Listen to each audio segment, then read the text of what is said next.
կարճահասակ հերոսներ են, եթե անգամ ակնոց հագնեն, դժվար թե նրանց տեսնեն, նրանք այնքան փոքրիկ են, կարծես գոյություն չունեն, իսկ թե ովքեր են այդ ֆիքսիկները, գաղտնիք է շատ մեծ, իսկ թե ովքեր են այդ ֆիքսիկները, գաղտնիք է շատ մեծ, իսկ թե ովքեր են այդ ֆիքսիկները, գաղտնիք է շատ մեծ։ Մամա, Խոսող տիկնիկը։ Ահա, այժմ դուք գիտեք, թե ինչպես կարելի է նորոգել սա։ Պրոֆեսոր, դաստավարտված եմ։ Ներեցեք, որ խանգարում եմ։ Ոչինչ, Գերի Եվգենիչ, մենք արդեն ավարտել ենք։ Շտապ գործ կա։ Ահա, մամա, կոնիցիա։ Խոսող տիկնիկ։ այո, բայց նա խոսում է ճապոներեն։ Իսկ ինձ խնդրել են սովորեցնել նրան խոսել ռուսերեն։ Սովորեցնենք։ Հասկանում եք կառուցվածքը նորը։ Կհասկանանք։ Մի հանգստացեք, պրոֆեսոր։ Շնորհակալ եմ, գոլեգա։ Դուք միշտ աջակցում եք նեղության պահին։ Գնամ թե խմեմ։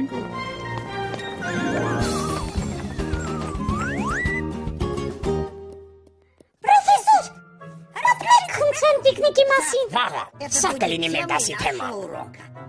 Իսկ այժմ ուղիղ տուն։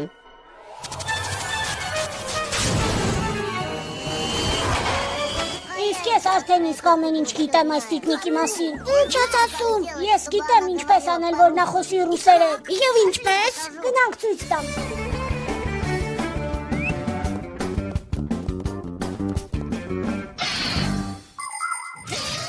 Նախկինում տիկնիկի ներսում սուլիչ էին թաքցնում։ Երբ տիկնիկը շրջում էին, սուլիչը տեղաշարժվում էր գլանի մեջ։ Դրա միջով օդ էր անցնում, եւ այն մայրիկ բառը հիշեցնող ձայն էր արձակում։ Հա, ծիծաղելի է։ Այժմ ձայները տիկնիկների համար ձայնագրում են էլեկտրոնային չիպերի վրա։ Տիկնիկի մեջ ներդրված է փոքրիկ նորաբարկիչ։ Ցեղվում է սկոճակը եւ հնչում է ձայնագրությունը։ Այդպիսի տիկնիկը հեշտությամբ կասի եւ մայրիկ, եւ հայրիկ, եւ ընդհանրապես ինչ ասես։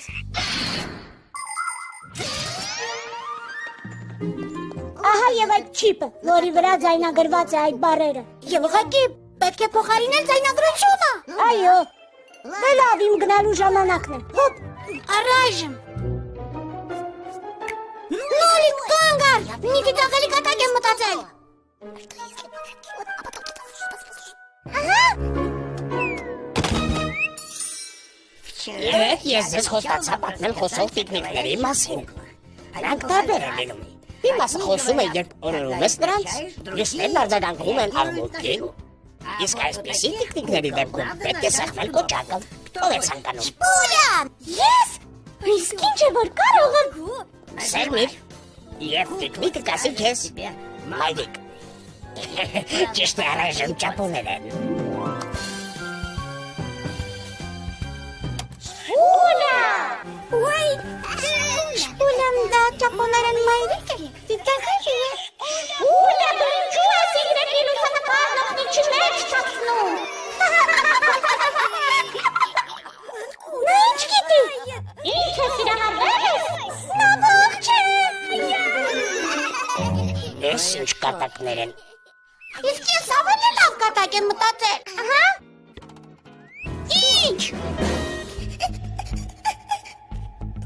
Շպուլա, լաց մի լինի, նա ողջ չէ։ Ողջ է։ Ես գիտեմ, թե ով է օին սարքել քո գլխին, դա Ֆայրն ու Նոլիկն է։ Իսկ ես գիտեմ ինչպես դաստալ նրանց։ Ինչպես։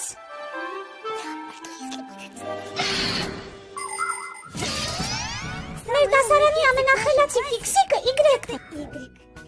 Երբեմն ինձ թվում է, թե նա ամենագետ է։ Մեր պրոֆեսոր Դեդուսը շատ է հարգում նրան։ Իգրեկը միշտ մտածում է և չի սիրում, երբ իրեն շեղում է։ Նա ուղղակի ժամանակ չունի խուլիգանություն անել մյուս տղաների հետ։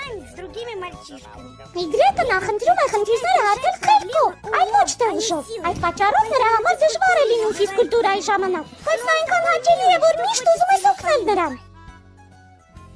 Իգրեկի մոտ ոչ միշտ է ստացվում որևէ բան պատրաստել սեփական ձեռքերով։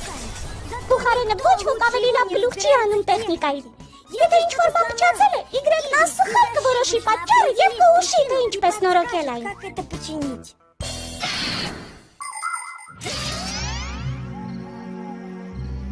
Հիմա ավելի դիտաղելի կդարձնենք։ Ահա,